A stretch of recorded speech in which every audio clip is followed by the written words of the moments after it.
So I almost exclusively use this risotto style pasta technique to make my pasta dishes at home. And it's perfect for home cooks because it takes about 20 to 25 minutes to make a complete pasta meal. The sauce forms right in the pan.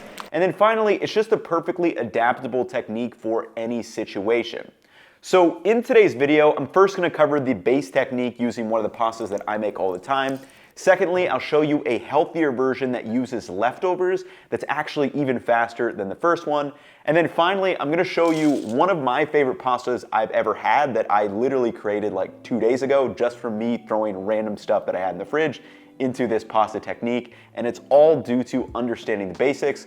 Let's break it down. To start, these are our basic ingredient categories. First is the aromatics, vegetables, and protein. Second is our pasta, whatever shape you desire. Then third is the cooking liquid, such as stock or plain water. Then lastly, we have our sauce finishers. So this could be things like grated parm, olive oil, or tomato paste. And I'll show variations on these categories as we go. To showcase the base technique, I'm going to make an Italian sausage, broccoli, and garlic pasta that I've been making some type of variation on this almost every week for the past year or so. To start, just cut the broccoli into thin slices, slice the garlic very thin as well, and then just dice up the cherry hot peppers. To cook, set a wok over medium-high heat, and I do recommend a wok or a saucier pan due to the higher and curved edges, which are going to cover the pasta with less water. So to that pan, add a small drizzle of olive oil, and then remove the sausage from the casing and then just toss that in as well. We're going to crust up that Italian sausage with a potato masher so it breaks into little pieces, and then just let that cook down. Once cooked, remove the sausage, trying to leave as much fat as you can in the pan, then toss in the garlic and diced peppers, and we're going to let that saute for just 30 seconds before tossing in the broccoli and a pinch of salt. Now, stir and saute everything together for 2 to 3 minutes until it's cooked through, then just transfer that to the same bowl as the cooked Italian sausage. Now, here is where the magic happens. So first, deglaze the pan with a splash of white wine just to remove that fond. Then add 6 ounces of dried pasta directly to the wok and immediately add hot chicken stock, just enough to cover the pasta. No more is necessary. Since the liquid is already hot via the stove or in the microwave like I did, and it's a small amount, it should start to boil very quickly and begin to cook our pasta. Now, all we have to do is stir occasionally and maybe add some more liquid if it does evaporate too fast. And like I mentioned, this is the risotto style technique, so our goal is to cook the pasta through and subsequently reduce the liquid into a sauce using the starches that are released from the pasta. So yes, you can't walk away and do nothing, you do need to stir this occasionally, but for everyone who commented on my pasta video that this is such a big inconvenience, legit, you can just throw on some Netflix or HBO and pour yourself a glass of wine from today's sponsor Bright Cellars and relax a little bit. Bright Cellars is a monthly wine subscription that helps you discover wine you'll love and can be enjoyed with your pasta or included as one of the ingredients which we used to deglaze the pan earlier. Each wine you get in the box has an education card to help you understand the flavor pairings and profiles from light-bodied whites to full-bodied reds. For my matches, I decided to use a Sauvignon Blanc to enjoy with my pasta. And that light-bodied profile is going to give me notes of citrus and brightness to help pair with the dish. So Bright Cellars is offering 50% off their first 6-bottle box, plus a bonus bottle, which ends up being 7 bottles of wine for $53 plus tax. Pretty insane if you ask me. So follow the link to support the channel, take the wine quiz, and get yourself some wines to sip on while you make your pasta this week. After about 13 minutes, the pasta is cooked through and the stock is reduced way down. And since the starches from the pasta are concentrated, we basically have created this natural sauce right in the pan. And this is where you can add things to flavor or thicken your sauce. So for this version, turn off the heat and throw in 40 grams of grated parm reg and just mix that together until it's cohesive and saucy. Mambo Italiano.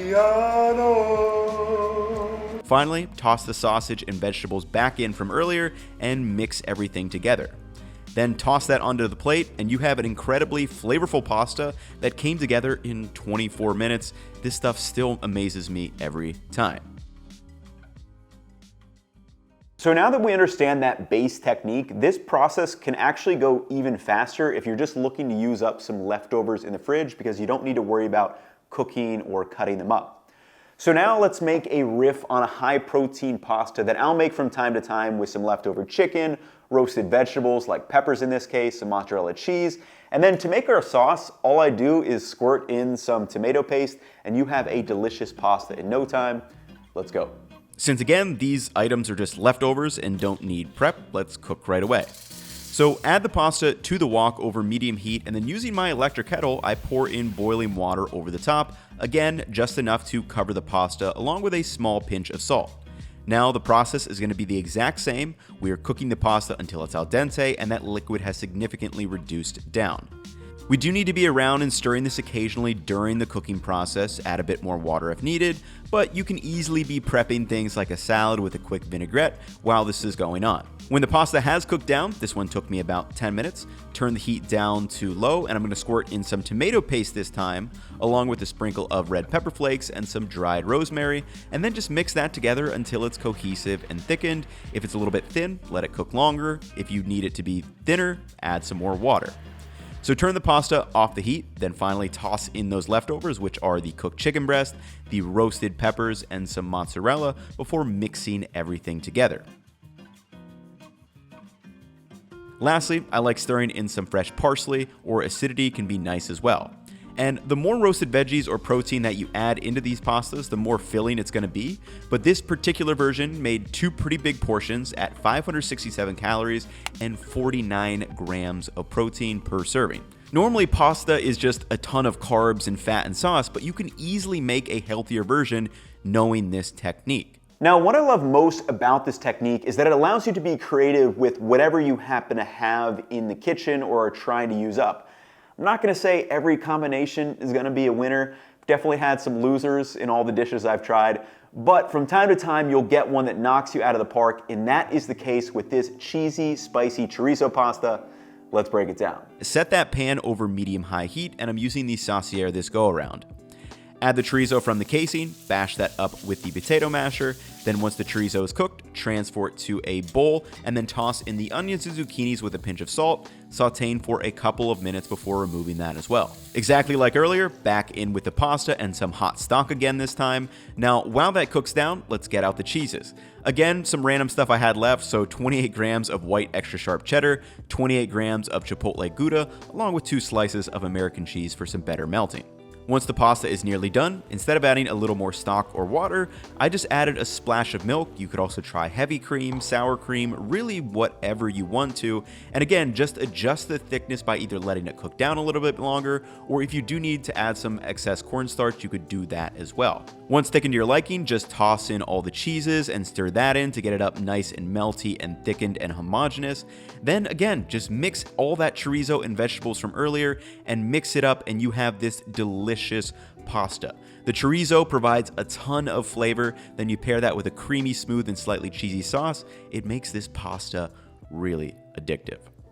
So all 3 of these exact recipes will be up on my website if you guys want to check them out, but hopefully you guys understand the base technique and that you really don't need a recipe to make any number of pasta dishes.